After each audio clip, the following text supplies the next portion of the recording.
ধর্ষকের মৃত্যুর আগে ধর্ষী তাকে মৃত্যুবরণ করতে হয়। এটা হচ্ছে আমাদের সোনার বাংলাদেশ। একজন ধর্ষকের জীবনের মূল্যটা এত বেশি যে তাকে ফাঁসির মঞ্চে দাঁড় করা যাবে না। আমরা বাংলাদেশে কয়জন ধর্ষকের নাম জানি যাকে কঠোর থেকে কঠোরতম শাস্তি দেওয়া হয়েছে, যাকে ফাঁসির মঞ্চে দাঁড় করা হয়েছে? আমরা কি আদৌ কেউ জানি? জানি না। অথচ আমরা কতগুলো যারা ধর্ষিত হয়েছে তাদের নাম জানি। অনেক বড় এই লিস্ট, আসলে অনেক বড়, বলে শেষ করা যাবে না। কুমিল্লার তনু, মাগুরার আসিয়া, 2 দিন আগেও কিশোরগঞ্জে 8ম শ্রেণীর একটি ছাত্রীকে বাসা থেকে তুলে নিয়ে ধর্ষণ করা হচ্ছে। বাবার হাতে মেয়ে ধর্ষিত হচ্ছে, ভাইয়ের হাতে বোন ধর্ষিত হচ্ছে। আমরা আসলে নিরাপদটা কোথায়? আমার মনে হচ্ছে আমরা যেন আইয়ামে জাহিলিয়া যুগে চলে গিয়েছি। মাঝে মধ্যে মনে হয় এর থেকেও খারাপ সময় আছি আমরা, কারণ ওই যুগে মেয়েরা অ্যাটলিস্ট সম্মান নিয়ে মৃত্যুবরণ করতে পারত। জন্মের পরপর জ্যান্ত মাটিতে পুঁতে দেওয়া হতো, আর আমাদের ধর্ষণ করে নির্মমভাবে তারপর মৃত্যুবরণ করতে হচ্ছে।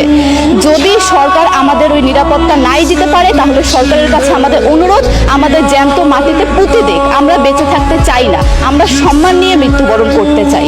আমরা এই দেশে থাকতে চাই না যে এই দেশে আমাদের কোনো নিরাপত্তা নেই, যে এই দেশে রাস্তা দিয়ে হাঁটলে আমাদের মধ্যে একটা আতঙ্ক কাজ করে, কখন কি না কি হয়ে যায়। আইন উপদেষ্টা বললেন যে ধর্ষকের নাকি ফাঁসি দেওয়া সম্ভব হবে না, তাহলে নাকি নিরীহ মানুষকেও মাঝে মধ্যে ফাঁসির ব্যবস্থা করা, মিথ্যা মামলায় ফাঁসি দিয়ে ফাঁসির ব্যবস্থা করা হতে পারে। আইন উপদেষ্টার কাছে আমার প্রশ্ন, আল্লাহ না করুক আজকে যদি আপনার কাছের কেউ, আপনার বোন অথবা আপনার স্ত্রী অথবা আপনার মেয়ের সাথে যদি এরকম কোনো কিছু হতো, আপনি কি আসলে এটা বলতে পারতেন যে না, ধর্ষককে ফাঁসি দেওয়া যাবে না? কোনোদিনও পারতেন না। আপনি সবার আগে তার ফাঁসির ব্যবস্থা করতেন, সম্ভব হলে নিজের হাতে মেরে ফেলতেন।